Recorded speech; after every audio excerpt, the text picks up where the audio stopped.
തെറ്റു ചെയ്ത ഉടനെ അവന്റെ ഹൃദയം ഇങ്ങനെ സ്പന്ദിക്കുകയാണ്. അല്ലാ അല്ലാ, അറിയാതെയാണെങ്കിലും അറിഞ്ഞുകൊണ്ടാണെങ്കിലും നീ വിരോധിച്ചൊരു മാർഗത്തിൽ ഞാൻ എത്തിപ്പെട്ടു പോയല്ലോ റബ്ബേ, ഒരു തെറ്റു ഞാൻ ചെയ്തു പോയല്ലോ റബ്ബേ, ഒരു മോശം എന്നിൽ നിന്ന് വന്നല്ലോ റബ്ബേ. തെറ്റു ചെയ്യുന്ന ഉടനെ, തെറ്റു ചെയ്തു കഴിഞ്ഞ ഉടനെ, സാഹചര്യങ്ങളിൽ പെട്ടവൻ തെറ്റിലേക്ക് വീണ ഉടനെ അവന്റെ ഹൃദയം അവനോട്, അല്ലാഹുവിനോട് മാപ്പ് പറയാൻ അവന്റെ ഹൃദയം അവനെ ഇങ്ങനെ നിർബന്ധിക്കുകയാണ്.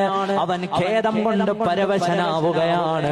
റബ്ബിനോട് അവൻ മാപ്പ് പറഞ്ഞു, അസ്തഗ്ഫിറുല്ലാഹ്. അവനും സ്വർഗത്തിന്റെ ഉന്നതമായ പദവിയിലാണെന്ന് സയ്യിദുനാ മുഹമ്മദുർ റസൂലുള്ളാഹി സ്വല്ലല്ലാഹു അലൈഹി വസല്ലം. അപ്പോൾ മൂന്നാമത് പറഞ്ഞത്, തെറ്റു ചെയ്തു, തെറ്റു ചെയ്തപ്പോൾ ആ ഖേദം അവൻ